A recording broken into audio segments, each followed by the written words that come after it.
to the Prophecy Club. We're going to be listening to the audio of some of Lindsey Williams' best DVDs. Now, in case you're not familiar with Lindsey, he served as a missionary on the Trans-Alaska Oil Pipeline for some 3 years. He became friends with some of the elite that ruled the world. He stays in touch. They tell Lindsey what their plans are, and he tells you in these DVDs. And we're offering 3 of his very best DVDs valued at $106, all for a gift to the ministry of just $38 or more. Now, that's basically order 1, get 2 free. That's really a good deal, and it's called the July gift offer.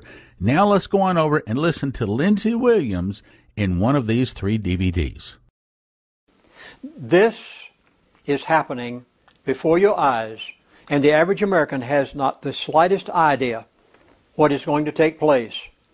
There is a collapse that is underway right now that is going to affect your family more than the collapse of the American dollar. And you must take precautions accordingly. China is on the verge of collapse. I saw the 60 Minutes article, or 60 Minutes television article, news article on Chinese real estate.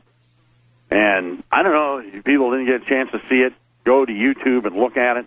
The massive China real estate bubble. I was trying to explain it to Joe, and I don't think that we can properly edify this to you over the radio, right? If we played it, it doesn't have the same effect, because I was like, okay, yeah, right, okay, yeah, 60 Minutes, China, they're building stuff and nobody's in it, everybody gets it, yeah, I've heard it, done that, right? And then you actually showed it to me, and it's not, the guy that did the report and says, listen, China is building like 24 of these every year, and they're talking about cities. Right. And so you're thinking about a city, you're like, okay, yeah, well, big deal. So they built the Flagstaff or they built the Tucson.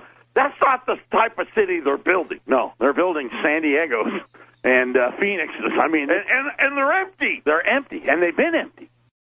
So this is Zhengzhou, and we are on the major highway or the major road, and it's rush hour, and it's almost empty. Gilliam Tulloch is a Hong Kong-based financial analyst who was one of the first to draw attention to the housing bubble in China. He's showing us around the new eastern district of Zhengzhou in one of the most populated provinces in China. Not that you'd know it. We found what they call a ghost city of new towers with no residents, desolate condos, and vacant subdivisions, uninhabited for miles and miles and miles and miles of empty apartments. What? Now, some 2-3 years, it looks more like, a nuclear issue in Russia or something, It's amazing what's happening, and I think the thing that people aren't quite understanding is that you look at what happened here, especially in Phoenix. You pick a neighborhood or a subdivision, and we were all in shock when subdivisions that had a builder, U.S. Homes, stopped. Okay, they had 40 framed houses, and they stopped. And everybody went, oh, my God. They graded the desert out here, graded miles of desert. They put in the streets, the sewer system, the light poles, and then just stop. And everybody was, oh, my God, this is a tragedy. Look what happened. Bank of America, all right? Almost every household name in America went under. Gone. Lehman Brothers, gone. Everybody else bailed out, right? AIG, all of that stuff. And here was the catastrophe of it all was, some of us Americans got a little crazy, right?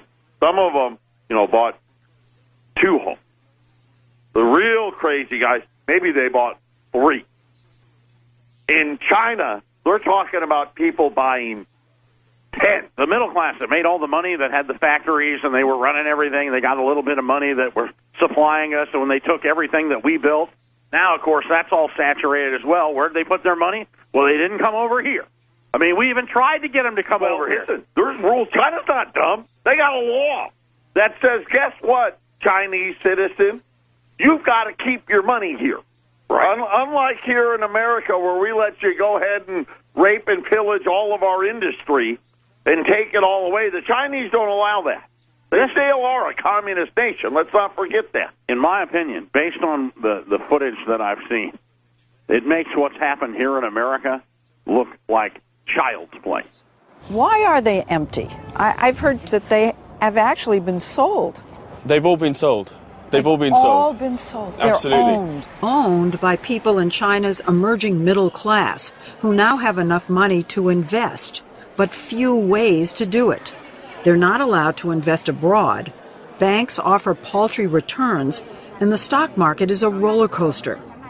But 15 years ago, the government changed its policy and allowed people to buy their own homes, and the floodgates opened. So what they do is they invest in property because property prices have always gone up by more than inflation.